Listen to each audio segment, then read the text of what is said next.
Estamos hablando de la necesidad de hacer cambios y ajustes. Esto es debido a toda una serie de factores, y estos factores que son muchos, o sea, comenzando con la idea de que dos personas se casan y no se conocen realmente. Dos personas se casan y esta idea de que se conocen muy bien antes de casarse, bueno, la mayoría de las parejas llevan un año y medio, quizás un máximo de 2 años de noviazgo antes de casarse, pero eso es en el mejor de los casos. Hay casos en donde, me decía Germán ayer, de que algunos se casan por la ley, las 3 leyes, la ley civil, la ley eclesiástica y la ley de la pistola. Me dijo, en los casos en donde se casaron por la ley de la pistola no se conocen. ¿Cómo van a conocerse si fue así por la ley de la pistola? Entonces, cuando ya se encuentran casados, es cuando realmente van a empezar a conocerse. Eso es a partir de ese momento. Y lo que no se sabe nunca es lo siguiente: al conocerse bien, si van a descubrir que son compatibles o no. Y si llegan a descubrir que no son compatibles, entonces deben divorciarse ya. No, eso no es la opción. Estoy bromeando, aunque algunos lo van a tomar en serio como una opción. No es ninguna opción. Es cuando llegan a conocerse más a fondo y al descubrir, no somos tan compatibles, no estamos tan de acuerdo como pensábamos. Y es cuando se van a ver obligados a hacer cambios y ajustes para que su matrimonio pueda funcionar. Pero lo que no se sabe, yendo más allá con este punto, es lo siguiente: ¿cuánto pecado mora en esas personas? ¿Cuánto? Eso es lo que no se sabe.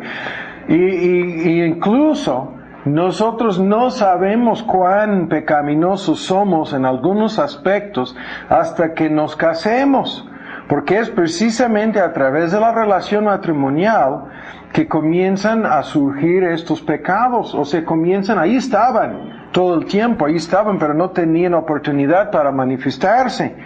Y pecados como, por ejemplo, el egoísmo.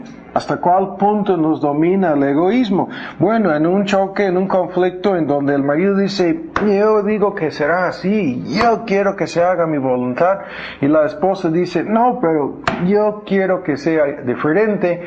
Ese choque manifiesta la obstinación, el egoísmo, la soberbia y el deseo de ambas partes de dominar el asunto. Pero hasta que llegaron a ese choque, ninguno de los dos sabía hasta cuál punto estaban siendo dominados por ese egoísmo. La incapacidad o inhabilidad de ceder, la inhabilidad o incapacidad de reconocer errores, de admitir que estamos equivocados. En ese sentido, ¿qué es lo que estoy diciendo? Van a surgir problemas, van a surgir conflictos, pero muchos de esos conflictos pudieran ser simplemente normales, o podríamos tacharlos de inocentes, pero lo que estoy diciendo ahí es una simple diferencia de opiniones, ¿no? Puede haber una diferencia de opiniones. Y el problema cuando surge así una diferencia de opiniones es quién va a tener la última palabra, o quién va a tomar la decisión final. Y en este sentido, muchos de esos conflictos que pudieran ser normales o inocentes, diferencias de opiniones, van a convertirse en un asunto en donde el pecado de cada uno comienza a manifestarse. Y cuando yo digo egoísmo, obstinación, la incapacidad de arrepentirnos, o la tendencia de guardar resentimiento, enojo, rencor, cuando yo veo a una pareja y comienzan a hablar de sus problemas, y cuando la mujer comienza a decir, pero él me hizo esto, aquello, y ¿cuándo fue? Hace 20 y tantos años. Y ahí está una mirada en los ojos de ella, ¿no? Que indica que aunque esto pasó hace 20 años, ella no ha tenido durante 20 años la capacidad de perdonar, de olvidarse, sigue guardando rencor, enojo, resentimiento, amargura en su corazón, es incapaz de perdonar a la persona que supuestamente ama más en este mundo. ¿Qué pasa? ¿Cuánto pecado hay en esa mujer? Para dar un ejemplo, ¿no? Pero podríamos decir lo mismo en cuanto al hombre, la insensibilidad. En cuanto al hombre, no le hacía caso a su mujer hace 15 años y ahora le hace menos caso. Sigue siendo tan insensible, en vez de mejorar, se ha vuelto más insensible con el paso de los años. O por ejemplo, el otro lado sería la sensibilidad, que se deja ofender así tan fácilmente. Yo estoy seguro de lo siguiente, vean, no solamente no sabemos cuánto pecado mora en nosotros, vean, ni tampoco qué tan fácilmente pueden cosas pequeñas, relativamente pequeñas, insignificantes en el esquema global de las cosas, no tienen importancia, cosas de poca importancia, ¿cómo pueden convertirse en asuntos que de crisis nacional prácticamente, ¿no? De crisis emocional para la pareja, y en ese sentido es más de lo mismo. O sea, no sabemos hasta cuál punto el pecado nos domina, hasta cuál punto mora todavía el pecado en nosotros, hasta que comienzan a surgir problemas en relación con la pareja, en relación con los hijos, la necesidad de hacer cambios, ajustes, de pedir la ayuda y la gracia de Dios. Es una necesidad constante, una necesidad continua, pasando por las distintas etapas del matrimonio. Y en este sentido, creo que lo mencionamos en el estudio anterior, puede ser que hay una etapa de cambios en los primeros meses y años en donde andan bien las cosas relativamente porque no hay muchas responsabilidades, no hay hijos. Sí, estas parejas que se casan y luego se cargan al mes noveno, al mismo día, prácticamente la misma hora, cumpliendo su aniversario de bodas en esa fecha, ya está la muchacha en el hospital y ya está saliendo la pequeña criatura. A mí me asusta eso. Sí, aunque es muy común, eso y lo entendemos. Yo no lo estoy diciendo en términos de juzgar, de decir que sea bueno o malo, pero me asusta porque yo sé cuáles son los cambios que van a venir en esa etapa, y es normalmente mejor que tengan unos cuantos años para hacer ajustes y cambios antes de que vengan las bombas y la responsabilidad de tener hijos. Entonces, ahora lo que quiero hacer es resumir. Es que yo estaba escuchando uno de los cassettes y todo esto no quedó grabado, y por eso lo quiero repetir el día de hoy. Vamos a terminar el estudio. Los factores que pueden ayudar mucho en cuanto a estos cambios, vamos a resumirlos. Aquí vamos a poner la lista otra vez. Primero, la ayuda de Dios, la gracia de Dios, como un poder.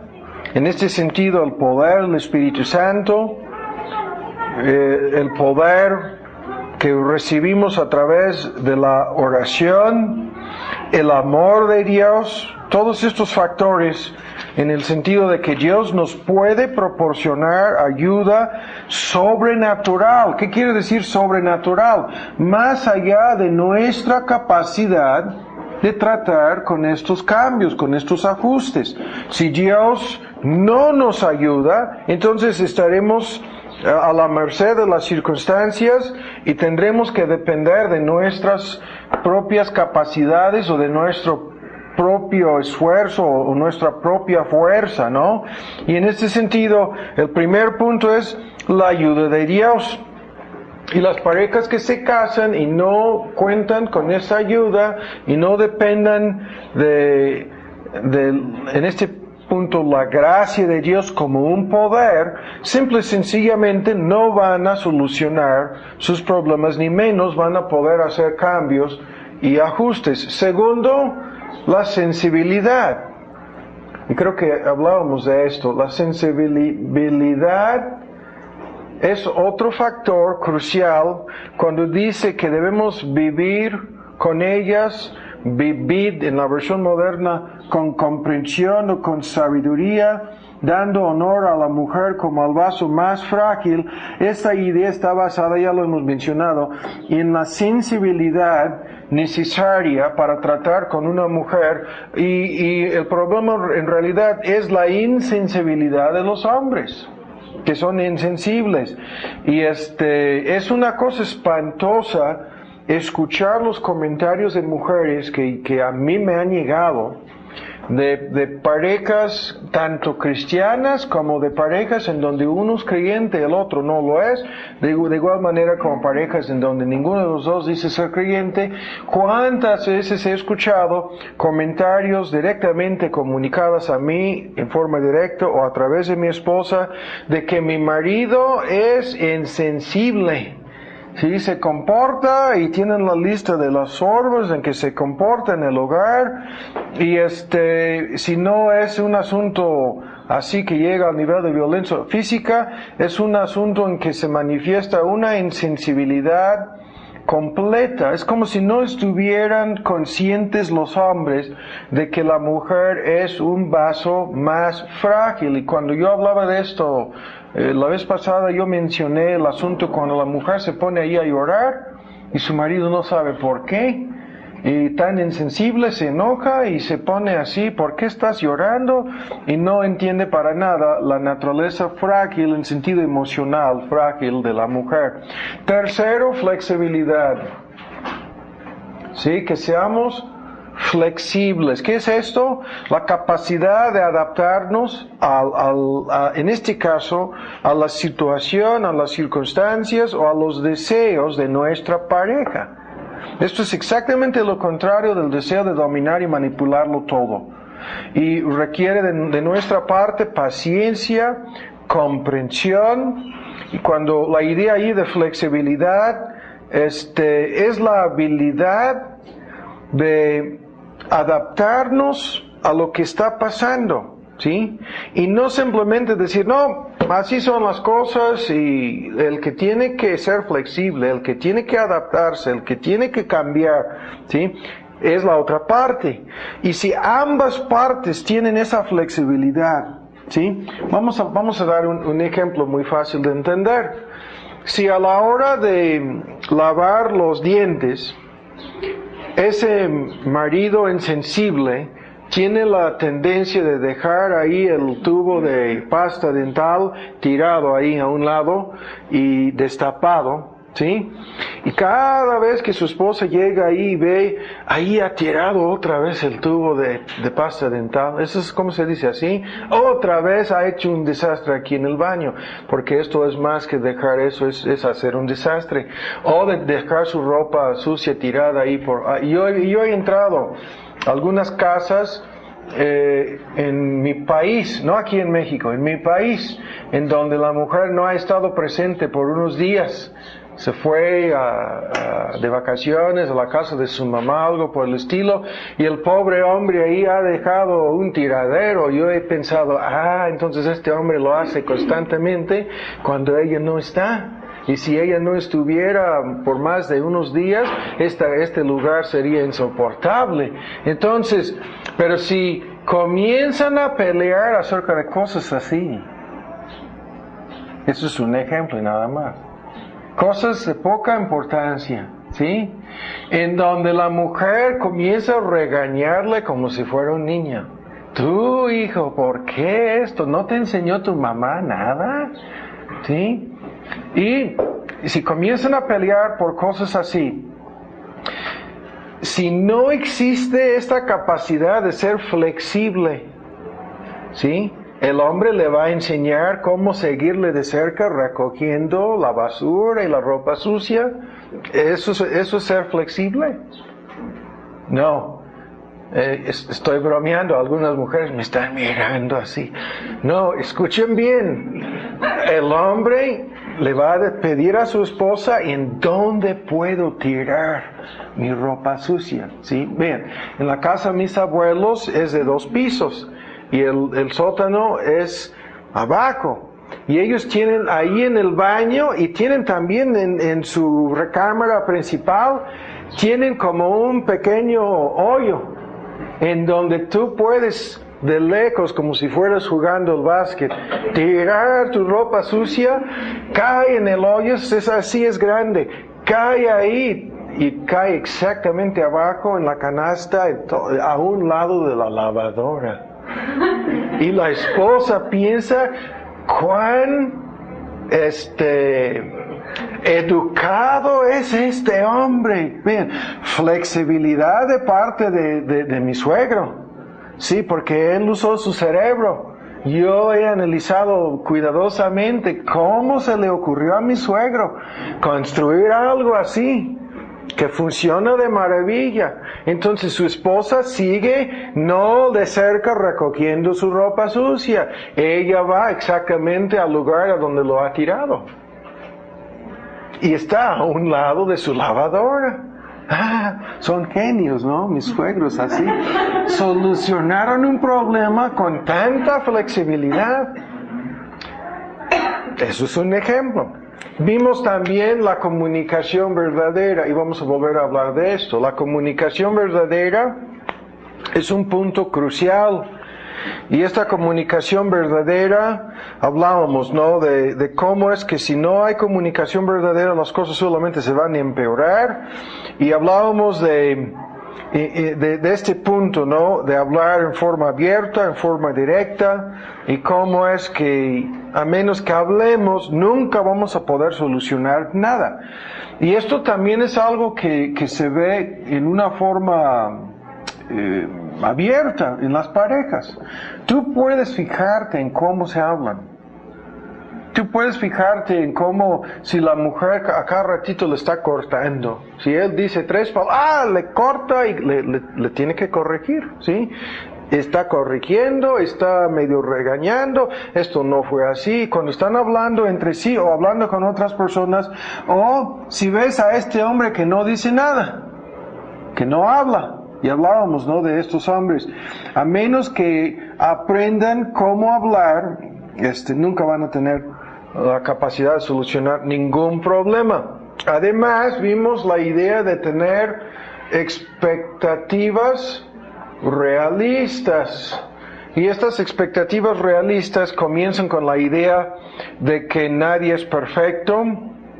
No estamos buscando la perfección en nuestra pareja, sino simplemente un esfuerzo para cumplir con las enseñanzas bíblicas. Las expectativas realistas no son las de Hollywood, no son las de las novelas de Televisa, las telenovelas, ni las novelas de amor que venden en la calle. No son las expectativas de lo que hacía mi papá o lo que hacía mi mamá. Son las expectativas bíblicas. Y con tal que tengamos en nuestra mente, mi marido necesita obedecer a Dios, no es que necesita hacer lo que yo quiero, ¿sí? Él necesita obedecer a Dios. Entonces, yo voy a orar, yo voy a ser sensible y yo voy a buscar cómo ayudarle a mi marido a cumplir con esas expectativas, ¿sí? No voy a hacer un berrinche, no le voy a llegar a cada ratito con la Biblia en la mano para predicarle un sermón. Por favor, no hagan eso. Mujeres, por favor. Y al mismo tiempo, esta idea está aquí en cuanto a la mujer casada con un hombre inconverso. Pedro dice que nunca va a ganar a su marido inconverso dándole sermones, predicando y regañándole. No, predicándole y regañando, sino lo va a hacer por su comportamiento, por su conducta en el hogar. Esa es la forma en que va a influir en su marido, orando con sensibilidad, siendo flexible, y su única expectativa es que su marido sea convertido y que Dios le ayude a cambiar. Ahora, en sexto lugar, Espérenme, expectativas realistas, no, ahí lo vamos a cortar. Ahora, en el tiempo que nos resta, vamos a mencionar algunos puntos sobre la comunicación y vamos a concluir. Esta idea es la que estábamos tocando en nuestro estudio anterior, entonces voy a pasar por alto el resumen. Vean una sola idea en Colosenses 4, yo no me acuerdo si vimos o no este texto. En Colosenses 4, esta regla es una regla que empezamos a practicar, o sea, poner en práctica en nuestros hogares. Y estos son, para concluir, puntos acerca de la comunicación verdadera. Esta regla, Colosenses 4:6, sea vuestra palabra siempre con gracia, sazonada con sal, para que sepáis cómo os conviene responder a cada uno. Esto es una regla general que tiene aplicación especial a la comunicación en el matrimonio. ¿Qué quiere decir esto? Quiere decir, bien, es todo un sermón. Sea vuestra palabra, primero dice siempre, esa es la expectativa, esa es la regla. O sea, que siempre hablemos en esta forma. No vamos a llegar a esa meta, pero esa es la meta, esa es la expectativa. A veces vamos a hablar con palabras ásperas, ¿no? Con palabras fuertes, con palabras duras. No van a ser palabras de gracia, sino va a ser lo contrario. Pero nuestra expectativa, nuestra meta, la norma es que hablemos siempre con gracia. Ahora, vean, cuando yo digo aquí hay todo un sermón, en muchas parejas, si solamente pudieran reducir a un mínimo esas palabras abusivas, esas palabras fuertes, esas palabras feas, ¿no? Para decirlo así, podrían acabar con la mayor parte de sus problemas en el hogar. Pero el tema es que seamos capaces de hablar con gracia, y la idea aquí es que tengamos la capacidad no de hacer daño, sino de ayudar. Esa es la idea, con gracia. En la versión moderna, aquí la tengo apuntada, dice, siempre agradable. Siempre agradable, que sean palabras que en vez de destruir, en vez de perjudicar, en vez de matar, así con violencia verbal, que sean palabras edificantes, agradables. Y esto de sazonada con sal, ese es el segundo punto. ¿Qué quiere decir? La sal aquí no es más que una ilustración como sal y luz en el Sermón del Monte, es lo mismo. Sal significa en sentido simbólico el elemento preservativo, o sea, para preservar, para conservar. Como sal es el elemento usado para conservar o preservar alimentos y también para darles sabor, las dos cosas. Entonces, que tus palabras, en vez de ser palabras así bruscas para cortar, para destruir, que sean palabras, sí, con flexibilidad, esa es la idea, para no destruir la relación, para no cortar la comunicación, para no poner fin, para no provocar un berrinche, para conservar las buenas relaciones que hemos disfrutado. Llevamos 2 horas sin discutir, ¿sí? 2 horas de felicidad. Ahora, ¿por qué me vienes con esas palabras? No, o 2 días, créanme, parece... Nos da risa a veces, pero es una tragedia. Una pareja que no puede ir más que 2 días, 2 semanas, sin palabras agresivas, abusivas, 2 semanas, 2 días, 2 meses, ¿sí? Entonces, para sazonada con sal, todo esto quiere decir que hay que pensar antes de hablar, para que sepáis cómo os conviene responder a cada uno. Y hay en los estudios hemos hecho varios estudios muy amplios acerca de la lengua. Yo me acuerdo, me viene a la mente ahora una lista de cosas que debemos analizar antes de responder. Y en relación con la idea de hablar cuando no es el momento oportuno, o de hablar indebidamente, o de hablar innecesariamente. Y si no lo tengo aquí en mis apuntes, pero me viene a la mente la idea de si lo que voy a decir es necesario. ¿Sí?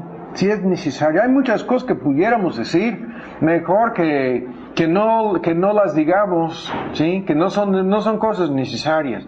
Primero, no es necesario decir nada. Segundo, no van a edificar a nadie, no van a ayudar, van a perjudicar, van a causar problemas, ¿sí? Y tercero, desde la perspectiva de cómo pudieran ser mal interpretadas, mal entendidas, mal aplicadas.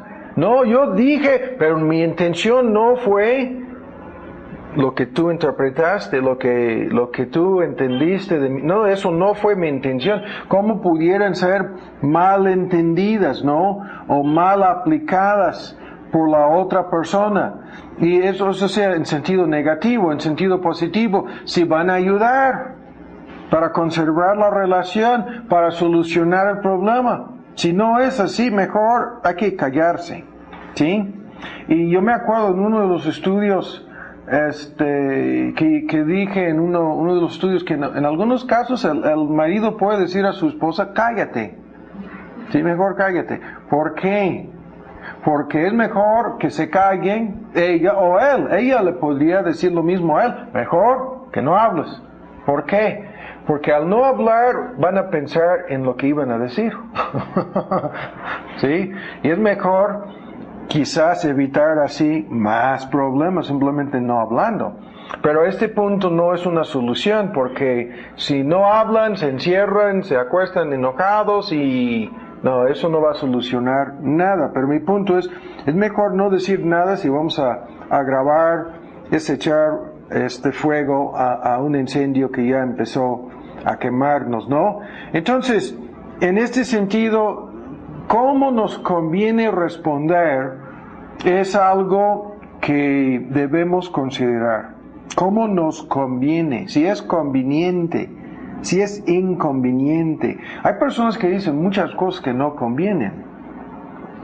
Nuestros hijos, en la medida en que siguen siendo inmaduros, salen cosas de su boca que no son quizás malintencionadas al decir esas cosas, o sea, no son palabras malintencionadas, pero no convienen.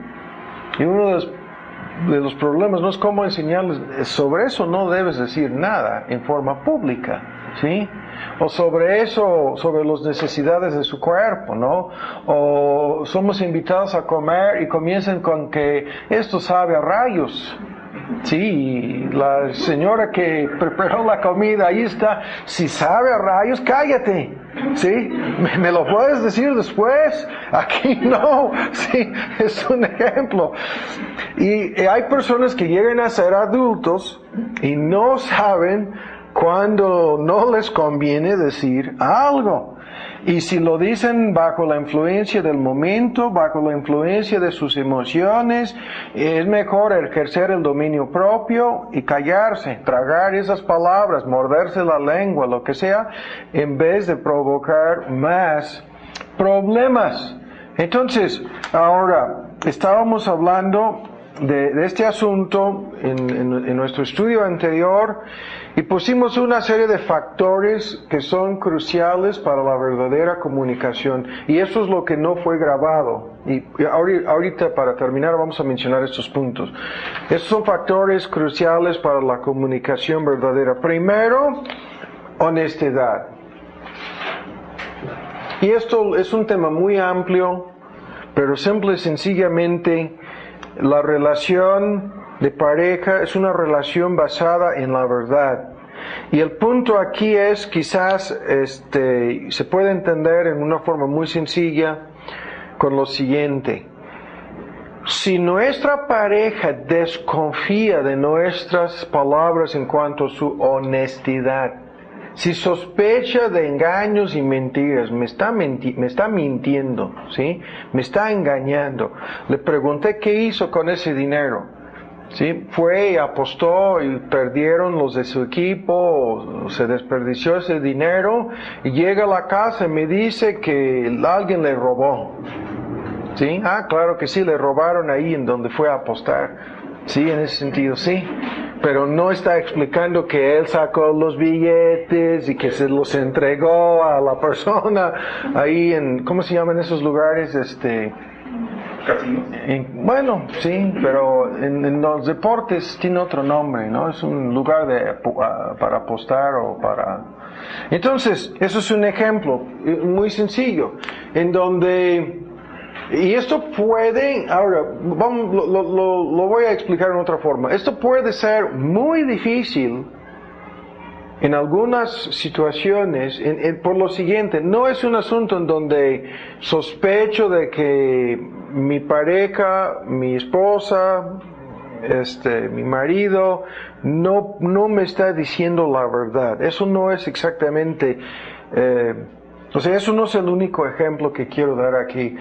Otro ejemplo, a veces es muy difícil lograr que nuestra pareja nos diga la verdad acerca de sus emociones. ¿Sí? Yo vuelvo al ejemplo de la mujer que se pone ahí a llorar y su marido quiere saber por qué. ¿Por qué lloras? ¿Sí? ¿Qué pasó? ¿Acaso hice algo?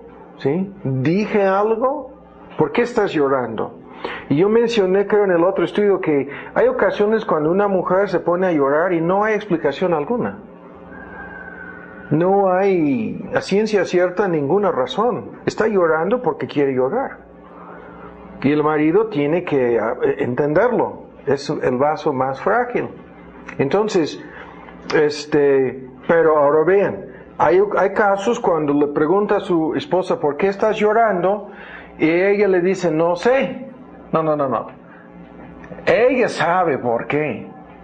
Ahora, en el momento en que me dice, no sé, la sombra de deshonestidad está ahí presente. No me quiere decir. Está siendo deshonesta mi esposa, o sea, ¿qué es lo que está pasando? No me quiere decir el por qué.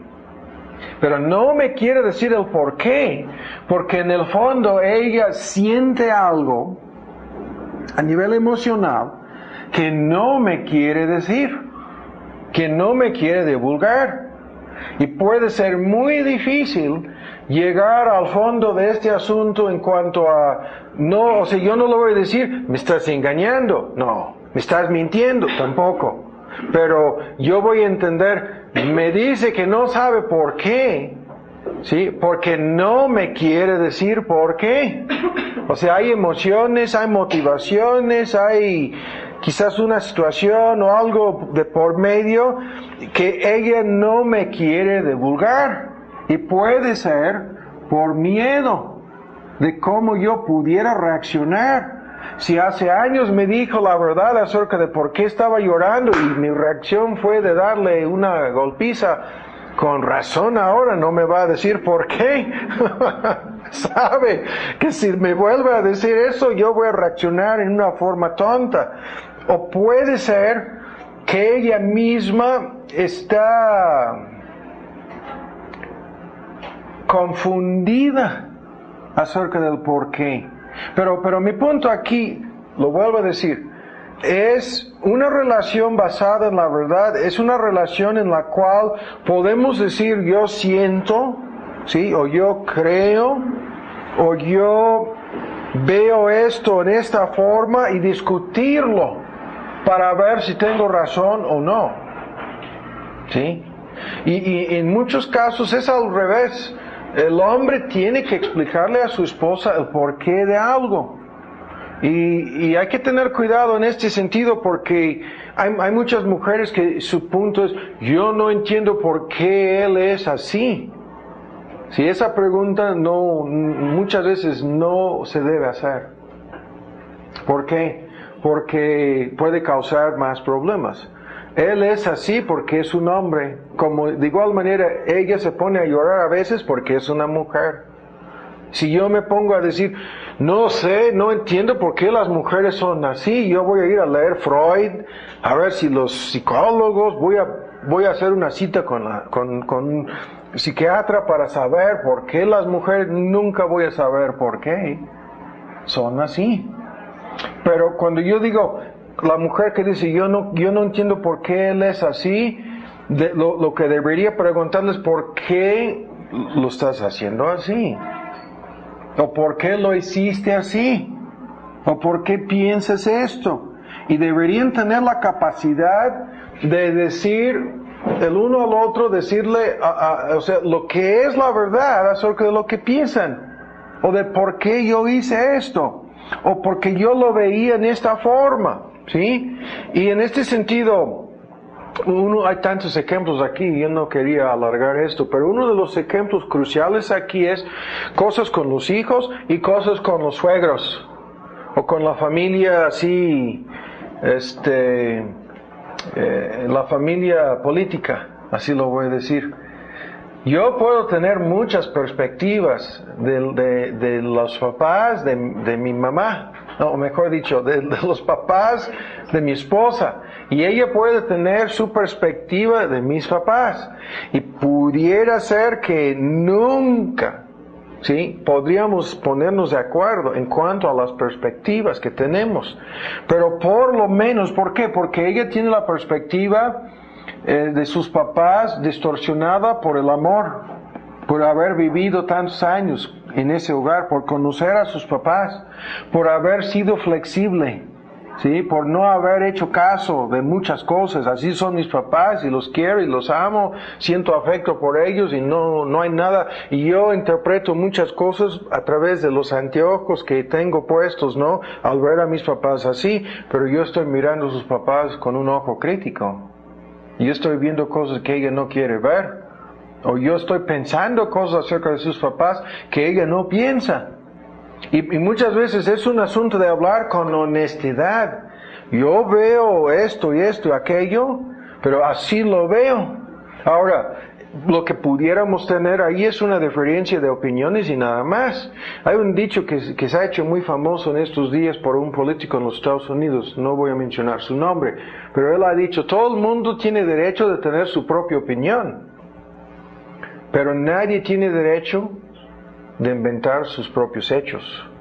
O sea, nadie tiene derecho de modificar los hechos. Yo puedo tener una opinión, estos son los hechos, esto es lo que pasó. Yo puedo tener 1000 opiniones acerca de lo que pasó, pero yo no tengo derecho de cambiar los hechos. Los hechos siguen siendo hechos. ¿Me explico? Y valga la redundancia ahí. Los hechos son los hechos. Yo puedo ver, tu papá hizo esto, eso es el hecho. Pero ella tiene su opinión acerca de por qué. Y yo puedo tener otra opinión acerca del por qué. Y podemos estar así, con una diferencia de opiniones acerca del por qué. Pero el hecho de que lo hizo sigue siendo un hecho. Y es ahí que no podemos estar en desacuerdo. Y podemos decir con honestidad, yo pienso esto es mi opinión, tú piensas aquello, ¿no? Esto es tu opinión, no estamos de acuerdo, pero el hecho es así. ¿O me explico? Eso es un tema muy interesante, porque cuando estás aconsejando una pareja y de ambos partes tienen su opinión o su perspectiva, lo que a ti te interesa como consejero es los hechos. La capacidad de ver en forma honesta lo que son los hechos. Nada más. Ahora, el segundo factor, y simplemente los menciono para que sean grabados, porque no se grabaron, es confianza. Y esta confianza está basada en lo mismo. O sea, estas cosas están vinculadas en forma directa. Confianza de qué? De que seremos aceptados tales como somos. ¿Sí? De que debemos esperar de nuestra pareja un amor incondicional. No debemos tener miedo de que seamos rechazados, no aceptados, no comprendidos, no estimados, sino de que seamos aceptados tales como somos, con un amor incondicional. No, yo no puedo decir eso a mi marido. ¿Por qué? ¿Por qué no?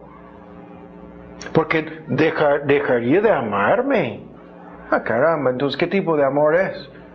Si es un amor incondicional, o sea, salvo Dios y nuestra pareja, no esperamos esa clase de amor de nadie. Quizás por un tiempo de nuestros hijos esperamos que nos amen así, pero ya siendo grandes, ya siendo adultos, ya no nos van a amar así. El niño puede amar incondicional. Ah, sí, mi papá borracho. Mientras que sigue siendo niño, no se le ocurre otra cosa. Ah, papito anda así tomado. Así y ama a su papá y le acompaña a la cantina a su papá, al niño, ¿no? Es incondicional, no sé. Y aún entendiendo que es malo, sigue amándolo incondicionalmente. Llega a ser adulto y ya con un ojo crítico dice, mi papá borracho irresponsable, ¿por qué me diste este ejemplo? ¿Qué te pasa? Pero sigue amándolo. Pero ¿qué es lo que estoy diciendo? Esperamos de nuestros hijos, esperamos de Dios, el que sabe lo peor acerca de nosotros, que nos ame incondicionalmente, sin condiciones, y esperamos lo mismo de nuestra pareja. Y esta confianza, si una mujer, no, si yo le digo la verdad, me va a echar la casa, maletas y todo, yo voy a encontrar la chapa cambiada, voy a llegar ahí y va a decir, adiós, ¿sí? ¿Cómo van a hablar con confianza? Si a cada ratito hay una desconfianza tan grande, ¿sí? De ser rechazado, ridiculizado, ¿sí? Echado fuera. Eso es absurdo. Ahora, además, el tercer elemento es tiempo. Y esto es un problema en el mundo moderno. Tiempo para platicar, tiempo. La comunicación verdadera depende ¿de qué? De que tengamos el tiempo necesario para hablar. Y hoy en día los quehaceres, la televisión, el horario, la agenda, 1000 cosas, el tráfico en la Ciudad de México, hay muchas cosas que nos impiden y llegamos al punto en que pasan días y no hablamos. Luego pasan semanas y no hablamos de las cosas importantes, no hablamos simple y sencillamente porque no tenemos tiempo de hablar. Y el hábito, la costumbre de hablar es una parte crucial. O sea, vamos a ir a tomar un café como pareja. O vamos a salir juntos, yo tengo que ir a tal parte. ¿No quieres acompañarme para que vayamos platicando en el camino? ¿Sí? O a la hora de comer, vamos a dedicar la plática a la hora de comer. Puede ser, no, yo estoy hablando de pareja, puede ser conveniente o no, dependiendo de la situación con los hijos. Pero vamos a hablar de estos asuntos a la hora de comer. ¿Sí? Y cuando digo el tiempo, vamos más allá del tiempo a esto, a la costumbre de discutir en cuanto a las decisiones importantes. Cuando yo digo discutir, ¿qué es lo que estoy diciendo? No al estilo de un argumento, de un pleito, sino estoy hablando de la necesidad de platicar acerca del dinero, acerca de los hijos, acerca de las responsabilidades de cada uno, el hábito de sentarse y llegar a un acuerdo para que haya unidad, armonía, antes de tomar decisiones. Y así se pueden evitar muchísimos problemas. Sí, ahora vamos a platicar algo. Ella dice, yo pienso que debemos hacer esto. Él dice, yo pienso esto. Y van platicando, llegan a un acuerdo. ¿Qué es lo que vemos en nuestro gobierno, tanto en la Ciudad de México como a nivel federal? Cada quien sale diciendo tonterías. El presidente dice una cosa, a la media hora sale un funcionario del gobierno para contradecir lo que el presidente dijo, y al ratito un miembro de su gabinete dice otras tonterías, y los medios de comunicación se lanzan, ¿no? Como buitres, ¿no? Para atacar y ridiculizar, no, incompetentes, y no pueden solucionar porque no han platicado entre sí, no se han puesto de acuerdo entre sí mismos, los funcionarios de gobierno, antes de tomar una decisión. La mano derecha no sabe lo que la mano izquierda hace. ¿Cómo pueden gobernar? No pueden. Si esto lo entendemos a nivel de gobierno, a nivel de escuelas, el sistema educativo, a nivel de municipio, a nivel de empresas, a nivel... Lo mismo sucede a nivel de familia, porque la familia es simplemente la base de todo lo demás. Entonces, si no podemos platicar, y esto es podríamos decir el arte, podríamos decirlo así, esa es la palabra de discutir como pareja. Vamos a discutir algo y vamos a llegar a un acuerdo, ¿sí? En una forma muy diplomática, ¿sí? El arte de convencer, si se trata de convencer, no de doblegar, no de imponer. No, ella es más diplomática, sabe. Ahora, la quinta cosa, oración. La oración mutua, el uno por el otro. ¿Sí? El estudio de la palabra, el elemento espiritual. Si todos los problemas comienzan con el pecado, ¿sí? Su solución está en la oración, en la palabra de Dios, en el crecimiento espiritual de cada una de estas personas, la capacidad de superar sus debilidades, de cambiar, de crecer en sentido espiritual.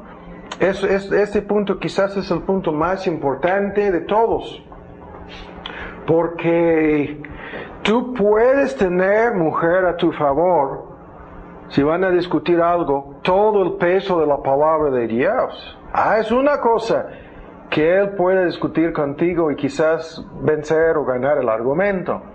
Es otra cosa si tienes todo el peso de la palabra de Dios a tu favor. Yo no estoy diciendo que le tienes que predicar un sermón, ya eso lo descarté, ese punto no. Pero si se trata de algo con los hijos y él sabe lo que la palabra de Dios dice, cuentas con ese apoyo, mujer. Es la palabra, yo no estoy exigiendo cuáles son mis expectativas, que se hagan las cosas conforme a la palabra. Entonces eso te va a dar una arma poderosa y tú puedes orar en base a eso, ¿sí? Y viceversa, es lo mismo en cuanto a la mujer. A esta mujer rebelde, tienes la palabra, marido, ¿no? Hombre, cabeza de familia, tienes la palabra a tu favor. La rebeldía de parte de ella es rebeldía en contra de Dios, no simplemente en contra de su marido. Y tienes todo ese peso.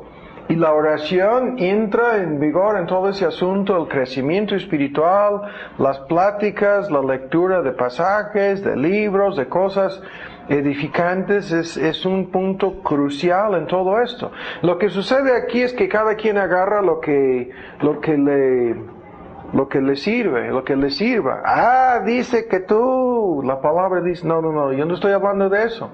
Estoy hablando de que contamos con la palabra de Dios como el único medio eficaz para realizar esos cambios. El poder de Dios, la oración, para que la palabra sea eficaz.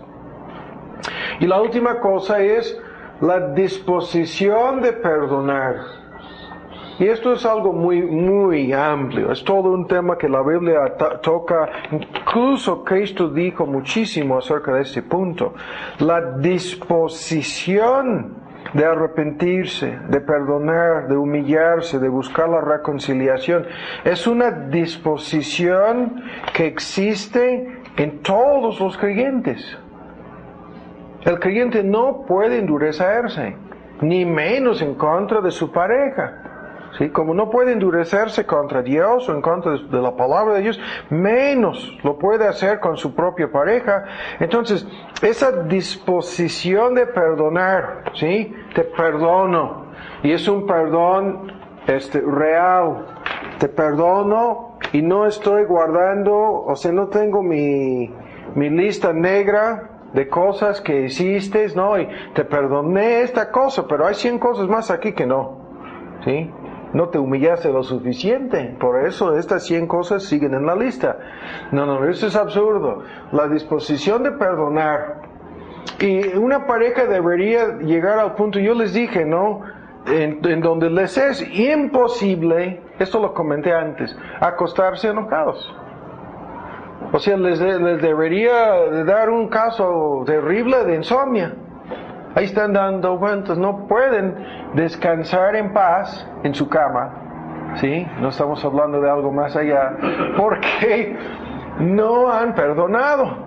Y su propia conciencia les debería de dar remordimiento y convicción y vergüenza de cómo tonto estás aquí perdiendo el sueño que necesitas simplemente porque no quieres perdonar a tu esposa. ¿Qué te pasa? Perdónala y puedes dormirte bien. Tu propio egoísmo entra ahí. Tu propia necesidad de dormirte bien entra ahí. Pero ¿qué es lo que estoy diciendo? Esas parejas en donde escucho, mamá y papá no han hablado, no han podido decir el uno al otro ni una palabra durante 5 días. ¿Cómo? ¿Están tan enojados que ni una palabra? ¿Cómo? Se acuestan cada noche así, con más rencor y más enojo y más amargura que el día anterior. ¿Cómo? ¿Y son creyentes? O sea, cuando yo dije que Cristo dijo mucho sobre esto, es una marca, es una de las evidencias de ser creyente, la capacidad, pero más que la capacidad, la disposición de perdonar tal como Dios nos perdonó. Y la base siempre es, si mi marido es creyente, si mi esposa es creyente, Dios me perdonó incondicionalmente porque Cristo pagó. Yo puedo perdonar a mi marido creyente o a mi esposa que es creyente porque Cristo a mí me perdonó y Cristo ya pagó por lo que ella me hizo, por lo que Él me dijo. Puedo perdonar porque la base del perdón entre creyentes es la obra de Cristo. Y si es inconverso, le puedo perdonar de todas formas porque Dios le llamará a cuentas. ¿Sí? Alguien va a pagar por ese pecado y yo tengo que perdonar. Porque si yo le perdono ahora y no se arrepiente, no es perdonada por Dios mi pareja, Dios hará justicia. Pero yo tengo que perdonar. Y esa disposición de perdonar, para mí es inconcebible cuando yo veo que no existe en un matrimonio en donde dicen ser creyentes. Yo no puedo entender qué tipo de corazón de piedra tienen esas gentes que no pueden perdonarse cuando supuestamente es la persona que amo más en este mundo, supuestamente, pero no le voy a perdonar nunca. No, ¿cómo que no? Dios no te ha perdonado a ti, eso es lo que estás diciendo, que no conoces el perdón de Dios y por lo tanto te pones así con un corazón duro. Entonces, terminamos.